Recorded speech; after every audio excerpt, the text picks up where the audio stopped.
네, 안녕하세요. 지난 시간에 이어서 고용보험법 계속 진행하도록 하겠습니다.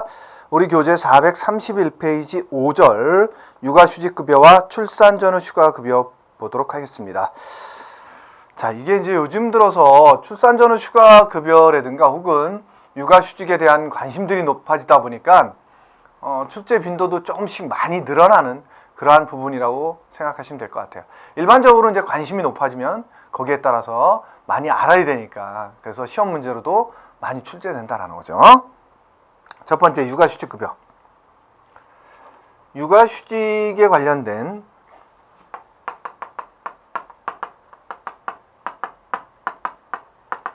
자, 일단 육아휴직은 누가 쓸 수 있는 건가요? 그죠? 만 8세 이하이거나 혹은 초등 2학년 이하의 자녀를 둔 근로자가 쓸 수 있는 거죠. 그래서 엄마가 써도 되고 아빠가 써도 된다 분명히 말씀드렸습니다. 부부가 둘 다 근로자다 그러면 각각 쓸 수 있습니다. 한 사람만 쓸 수 있는 거 아닙니다.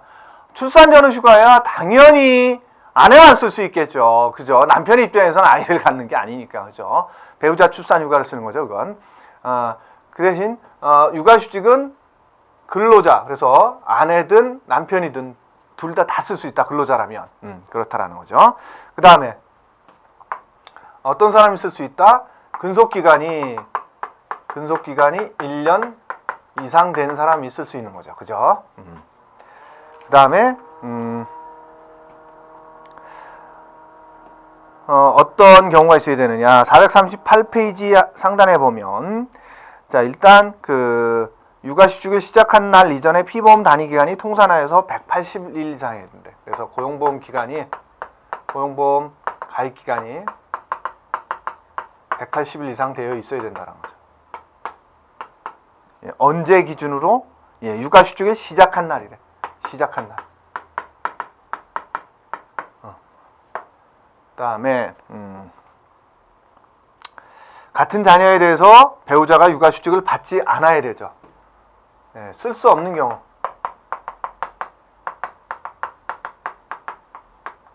예, 근속 1년 미만이거나 같은 자녀에 대해서 배우자가 쓸 경우 그럼 못 받는다라는 거죠. 그 다음에 육아휴직을 30일 이상 사용해야 육아휴직 급여가 나갑니다. 아시겠죠? 그 다음에 언제 신청하느냐? 신청기간은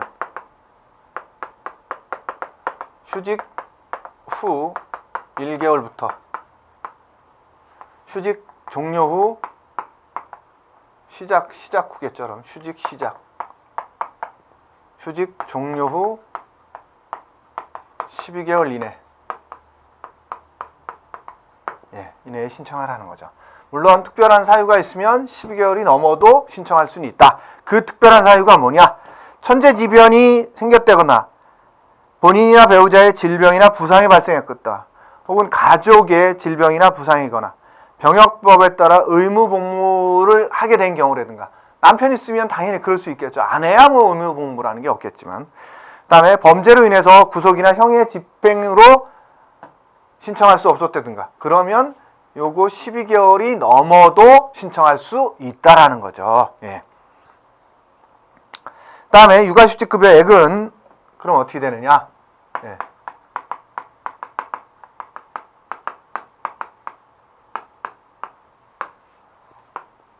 육아휴직급여액은 통사임금으로 나간다.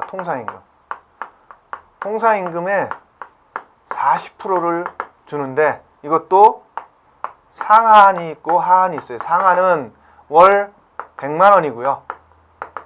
하한은 월 50만 원입니다. 그래서 제가 이거 예를 들어서 한 적 있었죠. 내가 월급을 400만 원 받는 사람이다. 통상임금이. 그러면 400에 40%니까 얼마예요? 160이죠. 160이라도 고용보험에서 지원해 주는 거예요. 그렇기 때문에 100만 원밖에 안 준다라는 거죠, 상한은. 그래서 육아휴직은 회사 입장에서는 무급입니다. 무급. 회사에서는 한 푼도 안 줘도 돼요. 그래서 누가 주는 거다? 고용보험에서 주는 거예요. 그러다 보니까 고용보험에서는 상한을 100만 원만 주겠다라는 거죠. 예. 그 다음에 육아휴직 급여에 이걸 다 주지 않고 일부를 적립을 했다. 이 100만 원도 다 주지 않고 50만 원도 다 주지 않는다. 그러면 일부를 예전에 우리 교재는 15%로 나왔는데요. 이게 2015년 7월 1일부터 바뀐 게 25%로 상향이 됐어요. 근데 여러분들은 그냥 이거는 신경 쓰지 마십시오. 중도에 바뀐 거에 대해서는 시험 문제는 나오지 않아요, 거의. 예. 내년에 시험 볼 때는 신경 쓰셔야 됩니다. 그래서 예전에 그래서 25%는 따로 적립했다가 복귀 후 6개월이 경과해야 지급한다.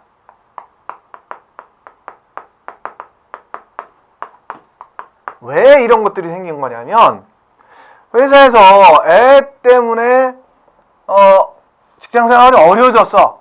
퇴직해야 되는데 어차피 퇴직할 거 육아휴직 급여나 다 받고 나서 퇴직하자. 이런 사람들이 있다라는 거죠.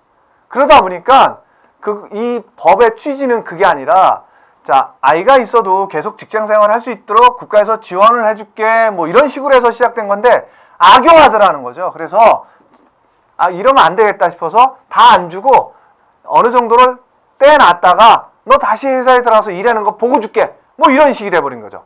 그래서 6개월이 지나야 지급해 준다라는 거예요. 아시겠죠? 그게 이제 15%에서 25%로 상향 조정된 겁니다. 2015년도 7월 1일 날 바뀐 거예요, 이게.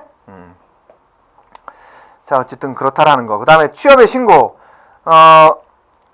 육아휴직 급여를 받는 동안만큼은 취업을 해서는 안 돼요. 왜냐하면 그 회사를 떠나면 안 되니까. 그러니까 육아휴직 급여를 받는 동안만큼은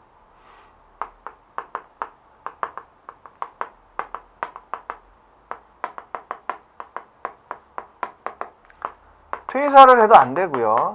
두 번째는 일을 해도 안 돼. 별도로. 집에서 놀면서 아이를 돌보라고 육아휴직 준 거지.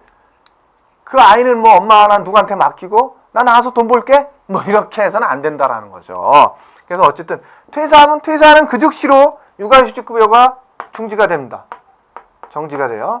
근데 일은 괜찮아. 해도 되는데 주에 15시간 미만으로 하면 괜찮아. 근데 이거 이상으로 했다. 그러면 안 돼. 주 15시간 이상으로 하면 그때부터는 지급 안 됩니다. 아시겠죠? 그래서 주 15시간 미만 일하는 데는 어차피 뭐야? 고용보험 안 들어도 되잖아. 그 사업장에서. 고용보험을 들어지 않아도 되니까 어차피 이 사람이 일했는지 안 하는지도 파악할 수가 없어. 고용보험에서. 네, 그렇죠. 그렇다라는 얘기고요. 그 다음에 육아휴직 급여 지급 제한. 어떤 때는 지급이 제한될 수도 있다. 그래서 피보험자가 육아휴직 급여 기간 중에 그 사업에서 이직하거나 새로 취업한 경우에는 지급을 하지 않는다라는 거죠. 좀 전에 말씀드렸던 것처럼 퇴사했을 때는 안 준다라는 거예요. 퇴사하고 새로 취업하면 퇴사 또는 새로 취업하면 피보험자가 사업적으로부터 육아휴직을 이유로 금품을 지급받은 경우 그 금액만큼 안 준다라는 거예요. 그러니까 보통은 안 줍니다. 왜냐하면 육아휴직은 뭐라 그랬어요? 회사 입장에서는 무급이라 그랬잖아요. 무급. 그죠? 회사 입장에서. 그래서 회사에서 한 푼도 안 주는데 어떤 회사에서는 회사에서 월 30만 원씩 주겠대. 그동안 고생한 게 많아서. 그러면 이것만큼은 빼고 주겠다라는 거예요. 고용보험에서도. 그 얘기입니다. 아시겠죠? 그 다음에 거짓이나 부정한 방법으로 육아휴직을 받았거나 받으려 한 자에 대해서도 주지 않겠다라는 거죠. 그 다음에 육아기 근로시간 단축급여. 육아휴직을 사용할 수 없는 경우에는 어떻게 해라? 육아기 근로시간 단축을 쓸 수도 있다라는 거죠. 그죠? 그래서 육아기 근로시간 단축에 대해서 볼게요.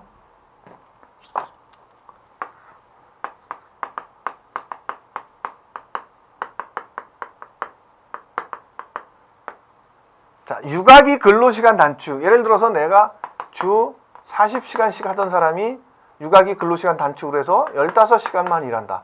그러면 25시간만큼의 내가 급여가 덜 받잖아. 그러니까 어려워질 수도 있죠.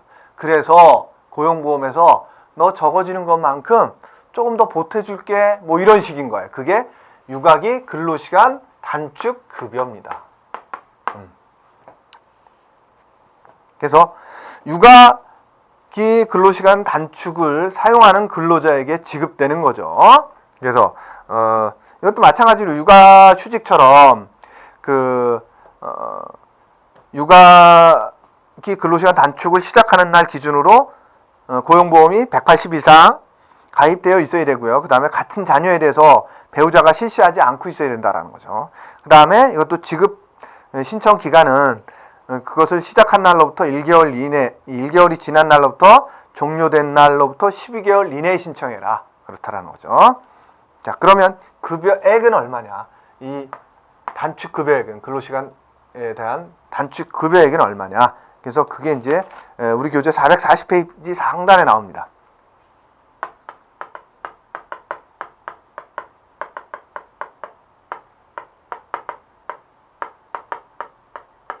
급여액은 보통 통상임금의 60%를 기준으로, 근데 이것도 상한과 하한이 있어. 상한은 월 150이고요. 하한은 월 50이래. 그러니까 통상임금 내가 예를 들어서 뭐 600만 원 받던 사람이다. 600만 원 받던 사람이 60%는 얼마야? 66이 360이잖아요. 360이 아니라 150만 주겠다라는 거예요. 최대한 지원해 줄 수 있는 게. 예. 거기에 곱하기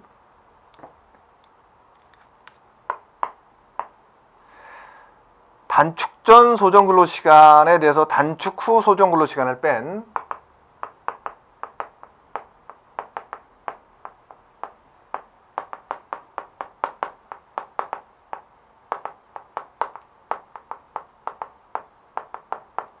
에 대해서 단축 전이겠죠. 기준은. 그러니까 소정 근로시간이 얼마나 단축되느냐, 단축된 비율을 보겠다라는 거예요. 비율. 단축 비율. 그래서 보통 일반적으로 40시간 하니까, 월 주 40시간 하니까, 그죠? 주 40시간 했는데 단축전이 40시간이겠죠? 근데 나는 지금 얘기했던 것처럼 15시간만 했다. 그러면 15시간. 그럼 왜? 40분에 25만큼 지원해 주겠다라는 거예요. 얼마에 대해서? 60%에 대해서. 그러면 자, 예를 들어 봅시다. 내가 200을 받던 사람의 통상임금이 200 받던 사람이라고 예를 들어 봅시다. 통상이 200 받던 사람이야. 근데 계산하기 편하게 20으로 해봅시다. 20. 단축이 20시간으로 20시간씩 하기로 했다. 훨씬 더 계산하기 편하겠죠? 20. 그럼 20. 그럼 40분의 20이니까 딱 2분의 1, 0.5게 되겠죠. 0.5. 그죠? 0.5. 자, 그러면 내가 통상임금을 200 받던 사람이에요. 그러면 40시간 할 때 200 받았으니까 20시간 하면 그냥 한다면 100만 원만 받았었겠죠. 그죠? 근데 나라에서, 고용보험에서 그 부족한 거에 대해서 조금 더 채워줄게, 이렇다라는 거죠. 그러면 실제로 얼마나 받느냐? 자, 통상임금의 40%라 했으니까 내가 200을 받던 사람이잖아요. 그러면 60%니까 그러면 120만 원인데, 그죠? 120만 원이면 상한 150에 그 안에 들어와 있으니까 그럼 120을 다 계산할 수 있는 거죠. 120에 얼마예요? 0.5가 되는 거죠. 0.5는 얼마예요? 60만 원이 되는 거죠. 이 60만 원을 고용보험에서 지원해 주겠대, 급여로. 그건 얼마예요? 회사에서 100만 원 받는 것과, 그죠? 회사에서 내가 40시간 했던 사람이 20시간밖에 안 하니까 100만 원 줄 거 아니에요. 반환이라니까. 그 다음에 고용보험에서 또 60을 주겠대. 그럼 얼마 받는 거예요? 내가 수령할 수 있는 건 회사에서 100, 고용보험에서 60해서 160만 원을 타갈 수 있는 거죠.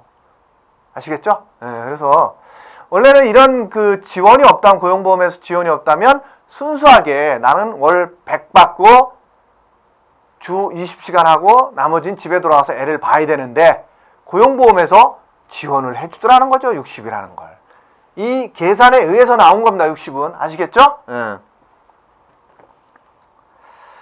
자, 그 다음에 출산 전후 휴가급여. 지금은 이제 육아휴직에 관련된 부분을 봤다면 출산 전후 휴가급여를 보도록 하겠습니다. 자, 그래서 출산 전후 휴가부터 볼까요? 출산 전후 휴가. 자, 누가 쓸 수 있는 거예요? 임신한 여성 근로자. 그 다음에 얼마나 쓸 수 있는 거예요? 기간.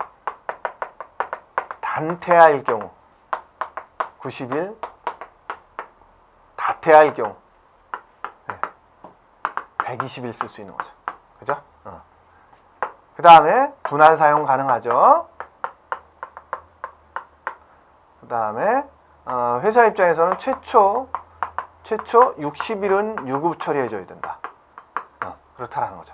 그러면 여기에 이제 급여가 붙어서 출산 전후 휴가 급여. 자, 고용보험에서 지원해 주는 거예요. 이게 고용보험에서 지원해 주는 건 도대체 얼마를 신청 기간이 있겠죠.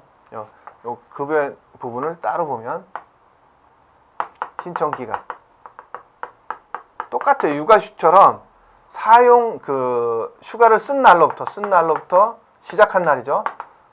휴가 시작 1개월 후부터 종료 12개월 이내 신청을 하는 거죠. 네. 그 다음에 급여액은 도대체 얼마냐? 그래서 통상임금을 기준으로 해요. 통상임금. 그러니까 육아휴직은 통상임금의 40%만 준다. 이렇게 돼 있지만 출산 전후 휴가급여는 그냥 통상임금 다 주겠다라는 거예요. 대신 고용보험에서 지원해주는 급여액은 일반적으로는 통상임금인데 이것도 상한이 있고 하한이 있다. 상한은 월 135만 원, 하한은 최저임금 수준으로 가겠다라는 거죠. 그래서 자, 구체적인 사례를 하나 들어볼게요. 단태아만 볼게요. 다태아까지 들어가면 되게 복잡해져요. 그래서 사례를 하나 들어보면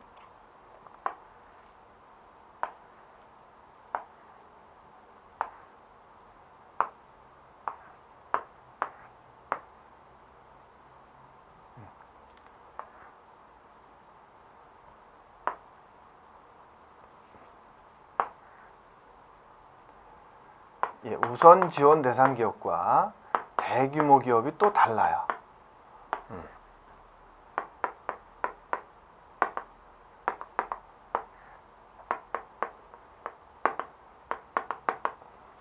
그래서 내가 월급을 100만 원 받는 사람이었다.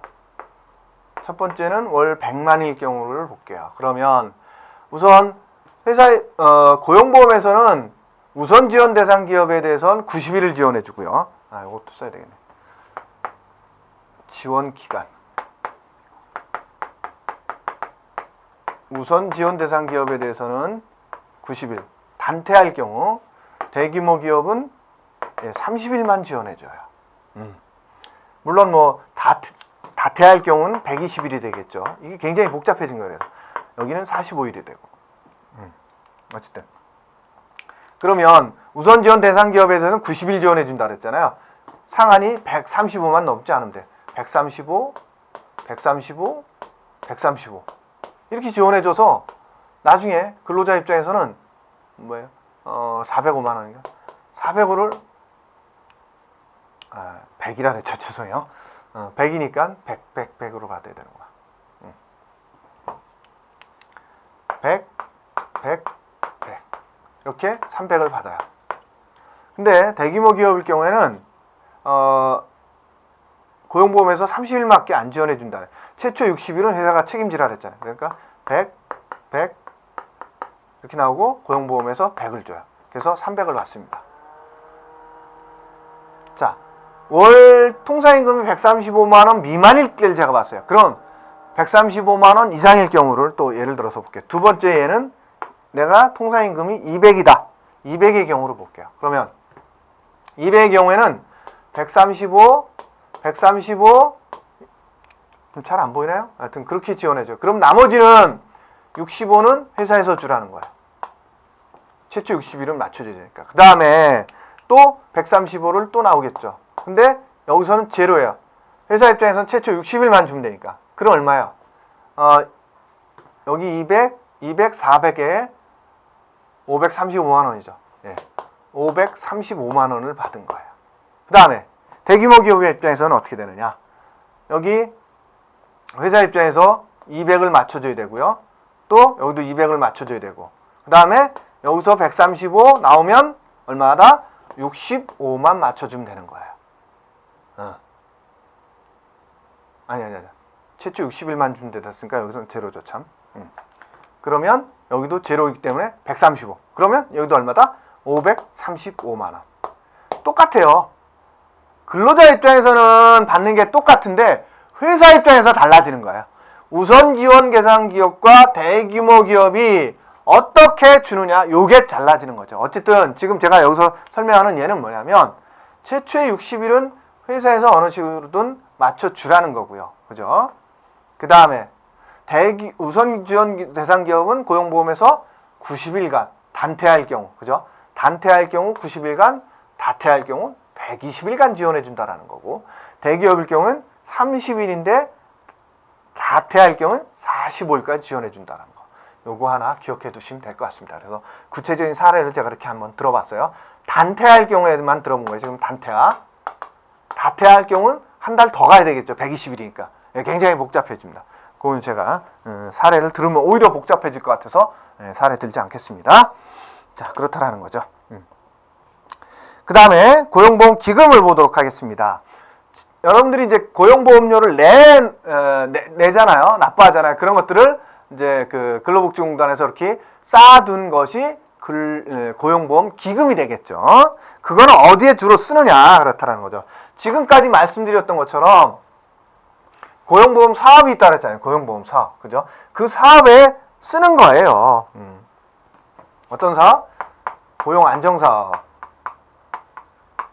그 다음에 직업능력개발사업. 그 다음에 실업급여. 그 다음에 모성보호사업. 이런 데 쓴다라는 거죠. 고용보험료 내가지고. 자, 고용보험기금은 노동부 장관이 관리 운영하고요. 기금 관리 운영에 관한 세부 사항은 국가재정법에 따르고요. 그 다음에 노동부 장관은 다음과 같은 방법에 따라서 기금을 관리 운영한다. 금융기관에 예탁하거나 재정자금에 예탁하거나 또는 국가나 지자체 금융기관에서 직접 발행하는 채무이행을 보증하는 유가증권을 매입하거나 혹은 보험사업 수입 또는 기금을 증식하기 위한 부동산의 취득이나 처분, 그 밖에 대통령령으로 정하는 기금 증식 방법을 할 수 있다라는 거죠. 그래서 주로 이제 그런 것들 많이 해요. 주식을 우량 주식이죠. 우량 주식을 사거나 혹은 뭐 미국 국채나 혹은 국가에서 발행하는 채권을 사거나 이런 식으로 안정적으로 운영하죠. 안정적으로. 수익금보다는 안정이 더 최우선입니다. 왜냐하면 원금을 날리면 안 되니까. 예. 그런 방법으로 기금 관리를 한다라는 거고요. 그 다음에 노동부 장관은 기금을 관리 운영할 때는 그 수익이 대통령령으로 정하는 수준 이상이 되도록 수익을 남겨야 된대. 예. 그래서 대통령령 기준은 1년 정기예금 이자율을 기준으로 했을 때 또는 예상 물가 상승률을 고려했을 때 노동부 장관이 정하는 수익률을 정할 수 있고 그 수익률을 말한다라는 거죠. 그 다음에 기금의 용도는 어디에 쓰느냐? 지금 말씀드렸던 것처럼 고용안정, 직업능력개발 사업에 필요한 비용, 경비, 그 다음에 실업급여를 지급하는 비용, 그 다음에 육아휴직이나 출산전후 휴가급여, 모성보호 사업에 들어가는 비용, 그 다음에 뭐냐? 보험료의 반환은 뭐예요? 조금 더 많이 받을 수도 있었다라는 거죠. 잘못 계산한 거야. 우리 연말정산하듯이 세금도 조금 많이 받아서 나중에 돌려주는 경우도 있잖아요. 그런 식으로 보험료도 그럴 수도 있으니까 반환할 수도 있다는 거죠. 그 다음에 기금이 부족해서 일시적으로 빌려왔던 돈이 있다면 그거 갚아야 되잖아요. 그런 갚는 데 들어가는 비용. 그 다음에 이 보험료 징수와 관련돼서 업무를 대행하거나 위탁을 받은 자에 대한 출연금, 근로복지공단에서 주로 고용보험료를 업무를 대행하죠. 그러다 보니까 거기에 대해서 돈을 줘야 할 거 아니에요, 그죠? 그런 비용. 그 다음에 그 외에 그 고용보험 사업에 필요한 비용들을 쓸 수 있다라는 거죠. 그래서 보험 사업의 관리나 운영에 드는 경비라든가 기금을 운영하는 데 드는 비용이라든가 등등등 해서 고용보험과 관련된 사업에 필요한 경비로 쓴다라는 거예요. 그 다음에 기금의 운영계획은 노동부 장관은 매년 기금 운영계획을 세워서 고용보험위원회 및 국무회의에 심의를 거친 다음에 대통령의 승인을 받아라. 그 다음에 매년 기금의 운영 결과에 대해서 고용보험위원회의 심의를 거쳐서 일반 국민들이 알 수 있도록 공표해줘라, 이런 뜻이고요. 그 다음에 기금의 적립. 노동부 장관은 대량 실업 발생이나 그 밖에 고용상태 불안에 대비한 준비금으로 예비자금을 적립해내야 된다. 그래서 이렇게 걷어지는 고용보험료, 이런 것들을 통해서 발생하는 고용보험료를 징수하잖아요. 징수할 때 매년 징수하지만 이런 사업들에 들어가기 위해서 예비자금을 좀 적립을 해놔더라. 혹시나 많이 필요할 수도 있으니까. 그래서 그 적립은 고용 안정이나 직업 능력 개발에 대해서는 해당 연도 지출액의 1배에서 1.5배 사이 정도를 적립해 두면 되고, 실업급여에 대해서는 지출액의 1.5배에서 2배 정도의 금액을 적립을 해놔라, 이런 뜻인 거예요. 그럼 모성보호에 드는 거는 어떻게 하느냐? 그 비용은 여기서 갖다 써요. 실업급여에 적립된 기금을 갖다 쓰기 때문에 걱정하실 필요 없습니다. 그 다음에 심사 및 재심사 청구. 이 얘기는 뭐냐면, 고용보험과 관련해서 내가 고용보험 관련해서 실업급여든 뭐 휴직급여든 이런 것들을 신청했는데 당신은 못 받아요 라고 했다. 그러면 왜 못 받아요? 심사 청구하는 거야. 그게 심사고, 그 다음에 거기서도 안 된다 그러면 다시 한번 또 청구할 수 있는 게 재심사입니다. 그래서 피보험 자격의 취득 상실에 대한 확인, 실업급여 및 육아휴직급여와 출산 전 휴가급여에 대한 처분 등의 이의가 있는 자가 고용보험 심사관에게 심사를 청구할 수 있다. 그러한 것들을 심사하는 사람이 고용보험 심사관이에요. 그 결정에 이의가 있는 자가 고용보험 심사위원회에 다시 한번 청구할 수 있는 게 재심사예요. 아시겠죠? 그래서 그 심사와 재심사는 그 처분이 있는 날로부터 각각 90일 이내에 청구해야 되고요.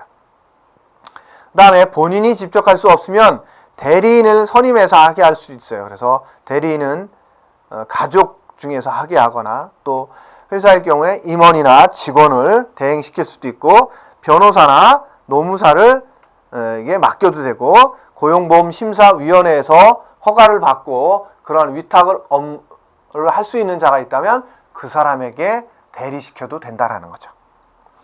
그 다음에 고용보험심사관이라는 사람은 도대체 어떤 일을 하는 사람들이냐? 아까 말씀드렸던 대로 고용보험과 관련해서 그 결정에 이의가 있는 사람이 그 청구하면 그 업무를 담당하는 사람이 고용보험심사관이에요. 그래서 심사를 행하기 위해서 고용보험 심사관을 둔다. 짧게는 뭐 심사관을 둔다라는 거죠. 심사관은 그 청구받은 날로부터 30일 이내에 그 결정을 해줘야 된다라는 거예요. 다만 부득이한 사유가 있으면 10일을 넘지 않는 상태에서 결정해줘라. 이 사람이 그 고용보험 처분에 대해서 고용보험을 받을 수 있는 사람인지 없는 사람인지 이런 식으로 처분을 10일, 그러니까 일반적으로 30일 이내에 주고 부득이할 경우에는 10일 그러니까 40일까지 10일을 연장해서 할 수 있으니까. 그 다음에 심사관에 관련된 것들은 대통령령으로 정하고요. 그 다음에 당사자 입장에서 심사관에게 심리결정에 공정을 기하기가 어렵다 그러면 기피 신청을 할 수도 있다라는 거예요. 내가 신청을 해서 갔는데 내가 아는 사람인데 내 앞집 사람인데 내가 맨날 싸우는 사람이야, 심사관이. 그럼 저 사람이 나한테 아우씨 나쁘게 심사할 거 아니야? 이런 생각이 든다면 나 저 사람 말고 딴 사람 바꿔줘요. 이렇게 기피 신청을 할 수 있다라는 거예요. 다만 서면으로 신청하라는 거예요. 그 다음에 그 심사를 청구했던 사람이 사망하면 그 유족이나 이런 사람들에게 그 지위가 승계가 된다. 그래서 예를 들어서 뭐 육아휴직이라든가 실업급여를 그래서 받을 수 있는 걸로 결정됐다. 그럼 누가 받는 거예요? 그 유족이 받겠죠. 그 다음에 심사의 청구는 원처분은 누가 하는 거예요? 처음에 처분은 직업안정기관에서 하겠죠. 예를 들어볼게요. 자, 홍길동이라는 사람이 실업급여를 신청했는데 어디다 신청해요? 고용센터 하겠죠. 고용센터에 가서 신청을 했는데 당신 못 받는 사람이네요. 받을 수 없어요. 라고 못 받는다고 통보를 했겠죠. 그러면 이 사람 입장에서 왜 못 받아 하고 그날로부터 30일 이내에 심사를 청구할 수 있다는. 심사는 근데 여기를 통해서 가. 여기를 통해서 누구한테 간다? 고용보험 심사관한테 가는 거죠.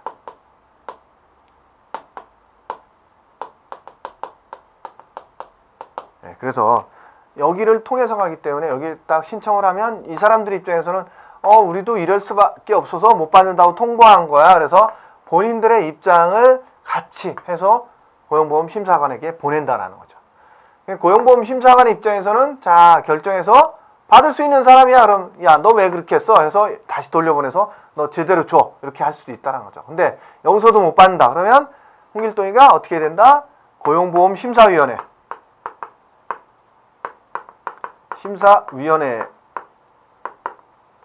재심을 청구할 수도 있다는 재심. 이건 처음에 심사했다는 거잖아요. 여기는 재심이 되는 거죠. 이 사람한테 가는 게 심사. 그래도 못 믿겠다 그러면 재심을 청구할 수도 있다는 거죠. 그래서 직업안정 심사의 청구는 원처분을 한 여기를 거쳐가도록 되어 있다는 거예요. 여기 고용센터 이게 원처분을 했던 거죠. 처음에 못 받는다고 그죠? 그다음에 직업안정기관은 심사 청구를 받은 날로부터 5일 이내 본인들의 의견서도 첨부해서 5일 이내 여기 고용보험 심사관에게 보내라는 거죠. 그다음에 청구는 문서로 해야 되고요. 그다음에 원처분 등의 집행정지. 심사의 청구는 원처분 등의 집행을 정지시키지 아니한다. 그래서 이 사람이 홍길동이가 여기다가 심사를 청구했어도 자 못 받는 거에 대해서는 정지가 되는 게 아니라는 거죠. 일단 못 받는 거야 라는 것은 계속 진행해야 돼. 여기서 받게 해줘. 이런 결정이 내리기 전까지. 다만 심사관은 원처분 등의 집행에 의해서 발생하는 중대한 위해를 피하기 위해 긴급한 필요가 있다고 인정되면 직권으로 그 집행을 정지시킬 수도 있다는 거죠. 그 다음에 이에 따라 집행을 정지시키고자 할 경우에는 그 이유를 문서로 직업안정기관의 장에게 통보해 주라는 거고요. 그 다음에 직업안정기관의 장은 통지를 받음 지체 없이 그 집행을 정지시켜라. 심사하는 집행을 정지시킨 경우에는 지체 없이 심사 청구인에게도 이 경우가 발생하면 이 사람에게도 직접 알려주라는 거죠. 그 다음에 결정 및 효력. 심사관은 심사의 청구에 대한 심리를 마쳤을 때는 원처분 등의 전부 또는 일부를 취소하거나 기각할 수도 있다는 거죠. 그래서 여기서 들어왔어요. 이렇게 들어왔는데 보니까 얘가 한 게 틀린 얘기네. 그럼 기각 처리하겠죠. 그러나 그렇지 않으면 니네 잘못했으니까 원처분대로 다시 행해 라고 여기도 통보하고 여기도 알려줄 수도 있다라는 거예요. 어쨌든 그런 문서로 이뤄야 되고 다음에 심사관은 결정을 하면 심사 청구인 및 원처분 등을 한 직업안정기관의 장에게 각각 결정서에 정본을 보내야 되고 결정은 그러한 정본을 보낸 날부터 효력이 발생하는데 받은 날이 아니고 이 사람이 결정서를 보내는 날부터 효력은 발생한다라는 거죠. 그 다음에 결정 원처분을 행한 직업안정기관의 장을 기속한대. 기속이란 뜻은 아까 말씀드렸던 것처럼 왜 너 잘못 결정해서 제대로 다시 결정해서 시행해줘. 이런 뜻이 기속이에요. 그 다음에 고용보험심사위원회. 고용보험심사위원회 재심사 청구할 수 있다 그랬죠. 재심. 그죠? 그것을 하는 것이 고용보험심사위원회예요. 그래서 15명 이내에 위원으로 둘 수 있고 그 다음에 위원은 어떤 사람들이 돼야 되는데 그 위원으로 임명될 수 없는 경우에는 뭐 결격 사유에 해당하는 사람들은 위원으로 해서는 안 된다라는 거죠. 그것까지 뭐 여러분들이 굳이 알 필요는 없을 것 같고요. 그 다음에 심사 청구를 받으면 50일 이내에 재결해야 된다. 여기서는 며칠이라 했어요? 여기서는 30일 이내에 해야 되는데 재심사는 뭐예요? 50일 이내에 결정해 주라는 거죠. 이 정도는 알아두셔야 될 것 같습니다. 그 다음에 보험료. 보험료 부분은 뭐 시험 문제에 나올 가능성은 별로 없죠. 여러분들이 좀 알아두시면 좋을 것 같아요. 그래서 고용보험료는 어떻게 구성되어 있냐면 고용 안정에 관련 거, 그 다음에 직업 능력 개발에 관한 거, 그 다음에 실업급여 부분에 관한 거, 이렇게 세 가지 항목으로 구성되어 있어요. 그러면 근로자도 내고 회사에서도 내주죠, 여러분들. 그죠? 그러면 이거 요건 50%씩 내요. 50%씩. 근데 고용 안정과 직업 능력 개발은 회사가 거의 다 내요. 근로자는 되게 조금밖에 안 내요. 그래서 회사가 훨씬 더 많이 내요. 전체적으로 보면 회사가 훨씬 더 많이 내는 겁니다. 그래서 그런 내용들이 있으니까 그냥 참고적으로 알아두시면 될 것 같고요. 그 다음에 두루누리 사회보장보험에 대해서 간단하게만 설명드리고 마칠게요. 자, 두루누루 사회보험이라는 것은 뭐냐면 여러분들 그 4대 보험이 안 되는 사업장들이 굉장히 많죠. 작은 사업장들. 그렇죠. 그러다 보니까 국가 입장에서 보면 최소한 4대 보험 중에서 뭐 건강이라든가 고용, 그 다음에 국민연금, 그 다음에 산재, 이렇게 이것을 합쳐서 4대 보험이라고 표현하잖아요. 그죠? 근데 어쨌든 다른 건 모르겠는데 이 고용보험하고 국민연금만큼은 좀 국민들이 근로자들이 들어놔야 나중에 실업자가 됐을 때 실업급여를 받는다든가 혹은 나중에 연금을 갖고 생활할 수 있으니까 이 최소한 2개 정도는 들게 해줘야 되겠다. 그래서 작은 회사에서 이것들을 들게 하면 50%를 지원을 해줘요. 보험료의 50%를. 이게 두루누루 사회보험입니다. 그래서 사업장 기준으로 보면 상시 근로자가 10명 미만인 사업자인, 그 다음에 근로자 기준으로 보면 월 평균 보수가 140만 원 미만인 근로자에 대해서는 그 보험료의 2분의 1을 지원해 준다는 얘기입니다. 예. 그렇게 이해하시면 될 것 같습니다. 그래서 자, 고용보험 부분을 모두 마치도록 하겠습니다. 여러분들 그 고용보험 파트가 물론 뭐 고용보험 파트만 특별히 많이 시험 문제로 나오는 건 아니지만 이 고용보험 파트가 직업상담원으로서 일할 때 굉장히 많이 알아둬야 되는 부분이 때문에 시험 문제가 좀 많이 출제가 돼요. 그래서 여러분들이 고용보험 부분에 대해서는 제가 말씀드렸던 그런 중요한 부분들이라든가 이런 것들은 좀 반드시 좀 학습하셔가지고 기억하셔야 될 것 같습니다. 여러분들 수고 많으셨습니다.